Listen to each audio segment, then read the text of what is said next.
Friends, लोक देवताओं के महत्वपूर्ण फैक्ट मित्रों जो हम जान रहे थे परीक्षा के लिए बेहद इम्पोर्टेंट, आज हम जानेंगे वीर तेजा जी के बारे में।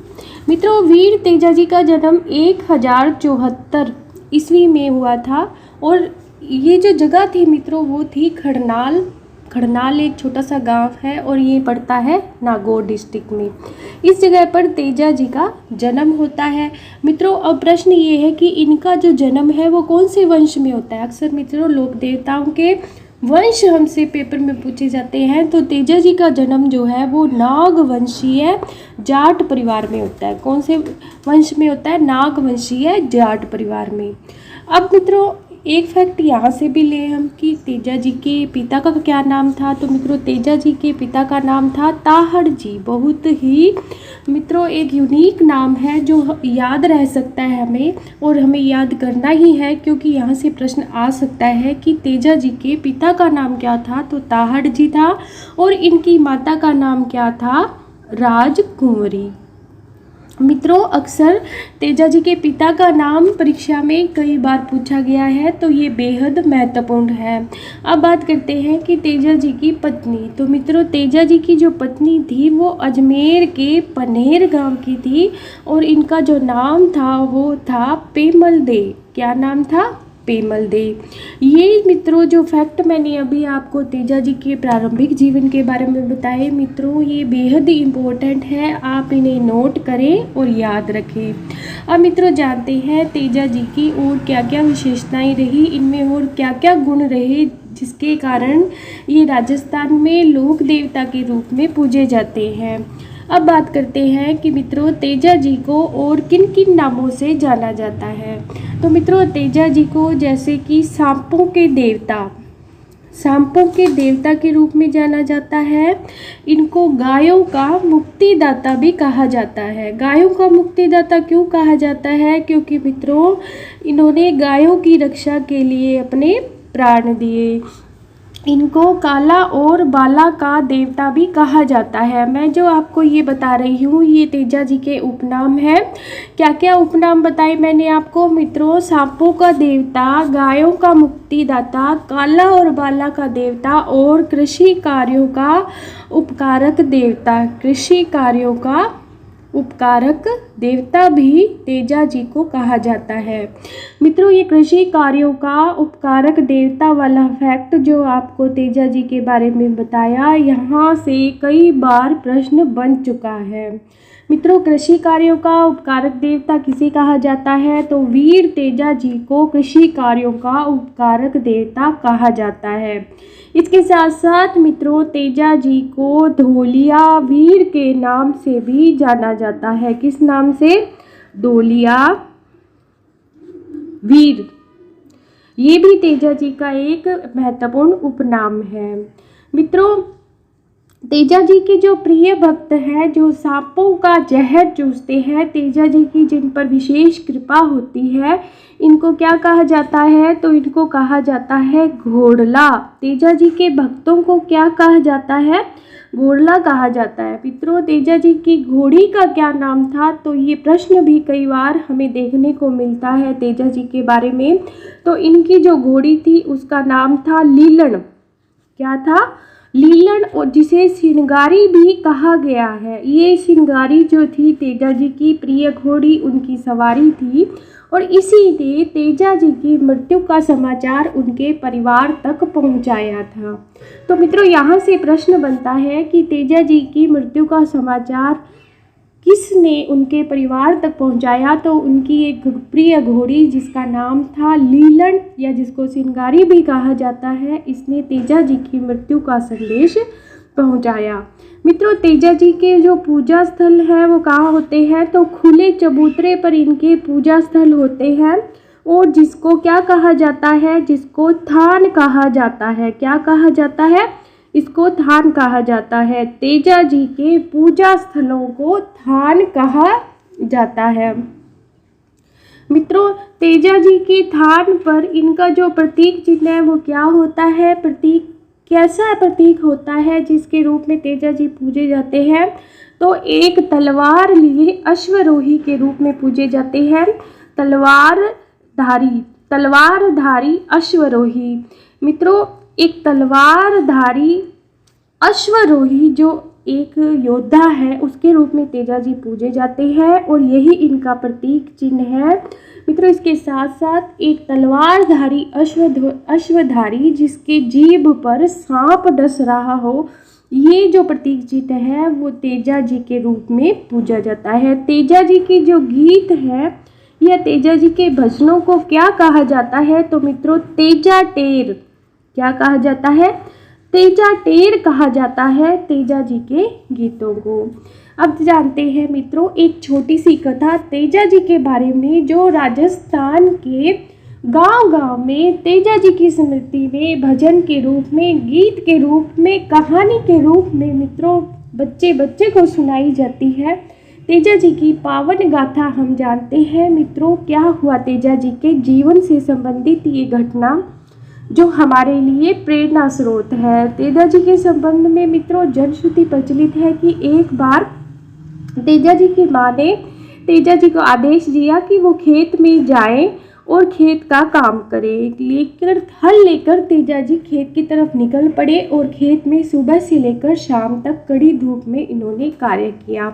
पूरे दिन इंतजार करने के बाद भी जब इनके लिए कोई घर से खाना लेकर नहीं आया और बहुत देर हो चुकी, तो लगभग शाम तक इनकी जो भाभी थी वो इनके लिए खाना लेकर खेत पहुंचती है। गुस्से में, भूख से जब तेजाजी को बहुत ज़्यादा गुस्सा आ जाता है तो अपनी भाभी से कहते हैं कि तुम खाना लेने इतनी देरी से क्यों आई हो। तो भाभी भी जो तेजाजी की बात नहीं सुनना चाहती थी, गुस्से में बोलती है कि घर पर इतना ज़्यादा काम होने की वजह से उसे खेत पर खाना ले लाने में देरी हो गई। इस पर तेजाजी का गुस्सा जो है वो भड़क जाता है और तेजाजी अपनी भाभी को कहते हैं कि ये भोजन मुझे नहीं चाहिए बल्कि पक्षियों को डाल दो। इस पर तेजाजी की भाभी जो है वो तेजाजी को ताना मारती है कि तुम्हें इतना ही जल्दी खाना चाहिए, टाइम पर अगर तुम्हें खाना चाहिए तो अपनी पत्नी से खाना मंगवाओ। तुम्हारी पत्नी तुम्हारे पास नहीं रहती बल्कि अपने मायके में अपने पिता के पास उसके घर का काम करती है। अगर तुम्हें टाइम से खाना चाहिए तो अपनी पत्नी को मायके से लेकर आओ। इस बात से तेजाजी नाराज होकर अपने ससुराल की तरफ चल पड़ते हैं। मित्रों, पनहेर जो तेजाजी का ससुराल होता है, इसकी तरफ जब निकल पड़ते हैं तेजाजी अपनी घोड़ी लीलन पर सवार होकर, तभी क्या होता है, अपशगुन होता है।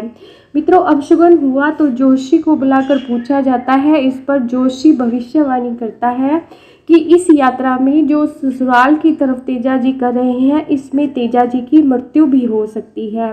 इस बात को सुनकर भी तेजाजी नहीं रुकते और अपने ससुराल की तरफ निकल पड़ते हैं। मित्रों, तेजाजी जब अपने ससुराल पहुंचते हैं तो उनकी सास जो है वो गायों का दूध निकाल रही होती है। जब वह गेट में एंटर करते हैं, ससुराल के गेट में एंटर करते हैं, तो उनकी सास का ध्यान उनकी तरफ नहीं जाता और बिना ही देखे तेजाजी को गालियां निकालने लगती है। इस पर तेजाजी कुपित होकर लौट जाते हैं। लौटते हुए जब तेजाजी लौटने लगते हैं तो इनकी जो पत्नी है मित्रों, उसको दुख होता है। वो अपनी एक सहेली जिसका नाम होता है लांछा गुजरी। क्या नाम होता है मित्रों? बहुत ही इम्पोर्टेंट नाम है। तेजाजी की पत्नी की सहेली जिसका नाम था लांछा गुजरी। अब मित्रों, यहाँ से ये गुर्जरी शब्द जो है हमें याद रखना होगा। लांछा गुर्जरी, गुर्जरी किसको कहते हैं मित्रों? राजस्थान में गायों की जो पालक जाति है उसे गुर्जर कहा जाता है। ये गुर्जर जाति की थी और इसके पास बहुत सारी गायें थी। ये लांछा गुजरी को तेजाजी की वाइफ कहती है कि वो तेजाजी को अपने घर ले जाए और उन्हें वापस जाने से रोके। मित्रों, तेजाजी ससुराल तो वापस नहीं जाते, लेकिन लांछा गुजरी के साथ उसके घर चले जाते हैं और रात वहीं गुजारने का निर्णय करते हैं। उसी रात को क्या होता है कि लांछा गुजरी की गायों को मेर के मीणा, यानी कि मीणा जाति के कुछ लोग होते हैं जिन्हें मेर के मीणा कहा गया है। ये जो मेर के मीणा है, लांछा गुजरी की गायों को चुरा कर ले जाते हैं। इस पर तेजाजी मीणों से गायों को छुड़ाने के लिए मंडावरिया गांव के पास इन मीणों के साथ भीषण युद्ध करते हैं। कहाँ करते हैं? मंडावरिया गांव। मित्रों, ये मंडावरिया गांव अजमेर के पास पड़ता है और यहाँ पर तेजाजी और इन मीणों के बीच भीषण युद्ध होता है। इस युद्ध में तेजाजी लाछा गुजरी की गायों को छुड़ा कर लाते हैं, लेकिन घर जब पहुँचते हैं तो उन्हें पता लगता है कि गाय के कुछ बछड़े जो हैं वो वहीं पर रह गए। मित्रों, गाय के बछड़ों को छुड़ाने के लिए तेजाजी को पुनः युद्ध में जाना पड़ता है। रास्ते में मित्रों एक स्थान पर एक आग में एक सांप को जब तेजाजी जलते हुए देखते हैं तो सांप को क्या करते हैं, तेजाजी आग से बाहर निकालते हैं, सांप को आग से बाहर निकालते हैं। इससे सर्प क्या है, नाराज हो जाता है तेजाजी से और क्रोधित हो जाता है। मित्रों वो क्या बोलता है, इस पर वो राजस्थानी भाषा में एक दोहा प्रचलित है कि सर्प जो है वो क्रोधित होकर क्या बोलता है, सुन के बोटा सिरदार जुल्म कर दीन्यो, मारी छूटती जून बचा माने क्यों बचा लीन्यो। मित्रों इस पंक्ति का अर्थ है कि तुमने मेरी जान क्यों बचाई, मैं इस जोनी को, अपनी सर्प जोनी को छोड़ना चाहता था, लेकिन तुमने ये मेरे पे जुल्म कर दिया है मेरी जान बचाकर। इस पर तेजाजी जवाब देते हैं, वो भी मित्रों राजस्थानी में एक दोहा है, थारी बजा दी जान बुरो काम काई कीनो, तू जस के बदले अपजस किंतर दीनो। तेजाजी कहते हैं कि मैंने तुम्हारी जान बचाई है तो मैंने ये कोई बुरा काम नहीं किया, इस काम के बदले तुम मुझसे नाराज क्यों हो रहे हो। इस पर जो सर्प देवता होते हैं वो क्रोधित होकर फुंफारने लगते हैं यानी कि फुंकार मारते हैं, जोर से क्रोधित हो जाते हैं और डसने की कोशिश करते हैं तेजाजी को। लेकिन तेजाजी क्या है, तेजाजी कहते हैं कि अभी मैं गाय के जो बछड़े हैं उनको छुड़ाने के लिए जा रहा हूँ, जब मैं वापस लौटूं तो तुम मुझे डस लेना। सर्प देवता को ये वचन देकर और बछड़े को बचाने को तेजाजी चल देते हैं। इस पर मित्रों क्या होता है कि तेजाजी जो युद्ध होता है उसमें गंभीर रूप से घायल हो जाते हैं, परंतु मेर के मीणाओं से बछड़ों को वो छुड़ाकर लाछा के पास छोड़कर वे सर्प के पास वापस पहुंच जाता है। अपने वचनों को निभाने के लिए तेजाजी सर्प के पास वापस पहुंच जाते हैं। लेकिन मित्रों इस टाइम क्या होता है कि तेजाजी का जो शरीर होता है पूरा खून से लथपथ होता है, शत विशत हो जाता है और कि उनके प्रत्येक अंग से खून निकल रहा होता है। सर्प उनका इंतजार कर रहा था। तेजाजी के संपूर्ण शरीर पर घाव देखकर उसने डसने से मना कर दिया। क्यों मना कर दिया? क्योंकि तेजाजी के पूरे शरीर पर घाव थे, लेकिन तेजाजी यह बात मानने वाले नहीं थे क्योंकि उन्हें तो अपना वचन निभाना था। मित्रों उन्होंने कहा कि आपके लिए शरीर का एक सुरक्षित अंग वादे के मुताबिक मैं लाया हूँ।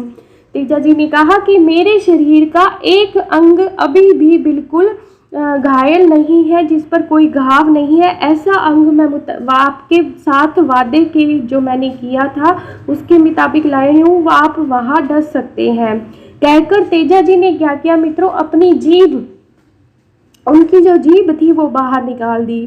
मित्रों नागराज तेजाजी के इस वचनबद्धता से द्रवित हो जाते हैं। द्रवित यानी कि उन्हें दया आ जाती है कि ये व्यक्ति अपना वचन निभाने के लिए कितना प्रतिबद्ध है। इसी कारण जीभ पर डस लेते हैं और डसने से पूर्व वह अपनी भविष्यवाणी करते हैं कि जहाँ कहीं भी सर्पदंश पीड़ित तेजाजी का स्मरण करेगा तथा प्रार्थना करेगा, वह पीड़ित जो है विष से मुक्त हो जाएगा। मित्रों ये जो घोषणा है वो किसके द्वारा की जाती है? ये भविष्यवाणी की जाती है नागराज द्वारा और तेजाजी को आशीर्वाद दिया जाता है सर्प देवता द्वारा कि कोई भी अगर सर्पदंश से पीड़ित व्यक्ति तेजाजी का स्मरण करेगा तो वह सर्पदंश के विष से मुक्त हो जाएगा। मित्रों इसी के कारण वे नागों के देवता के रूप में तेजाजी को राजस्थान के गांव-गांव में पूजा जाता है। और उनकी मृत्यु के पश्चात मित्रों इनकी जो पत्नी थी जिसका नाम पेमल दे था, वो भी तेजाजी के साथ सती हो जाती है।